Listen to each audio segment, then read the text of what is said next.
ഗുരുവായൂരിൽ പാലക്കഞ്ഞി കൊടുക്കുന്നത് എന്തിനാണെന്ന് അറിയാമോ? ഗുരുവായൂരിന്റെ ചരിത്രത്തിൽ പാലക്കഞ്ഞി പ്രധാനപ്പെട്ട ഒരു ആചാരമാണ്.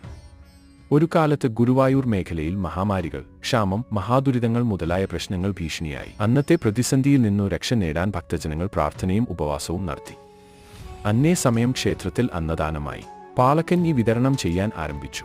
വിശ്വാസപ്രകാരം ക്ഷേത്രത്തിൽ പാലക്കഞ്ഞി വിതരണം ചെയ്തോടെ ക്ഷേത്രവും അതിനു സംസ്ഥിതമായ പ്രദേശവും ശുദ്ധീകരിക്കപ്പെടുകയും രോഗങ്ങൾ അകറ്റപ്പെടുകയും ചെയ്തു. ഇതിനെ തുടർന്ന് പാലക്കഞ്ഞി നൽകുന്നത് ഗുരുവായൂരിൽ ഒരു ശീലമായി മാറി. പാലക്കഞ്ഞി പാകം കുറഞ്ഞ പാനീയ സ്വഭാവമുള്ള ഭക്ഷണമാണെങ്കിലും ഇത് ശ്രീകൃഷ്ണന്റെ കൃപാലഭ്യമായ ഒരു പ്രസാദം എന്ന വിശ്വാസത്തോടെയാണ് വിതരണം ചെയ്യുന്നത്. അതിവിശുദ്ധമായ രീതിയിൽ തയ്യാറാക്കിയ പാലക്കഞ്ഞി കഴിച്ചാൽ ദേഹമനസ്സുകളിലെ രോഗങ്ങൾ മാറ്റപ്പെടും എന്നത് ജനവിശ്വാസമാണ്. ഗുരുവായൂരിൽ ആചാരപരമായി ക്ഷേത്രത്തിന് സമീപമുള്ളവർക്കും അന്നദാനമായി ഇത് നൽകാറുണ്ട്. ഇന്ന് ഗുരുവായൂരിൽ വിശേഷ ദിവസങ്ങളിലും ഉത്സവ സമയങ്ങളിലും അന്നദാനത്തിന്റെ ഭാഗമായും പാലക്കഞ്ഞി വിതരണം ചെയ്യാറുണ്ട്.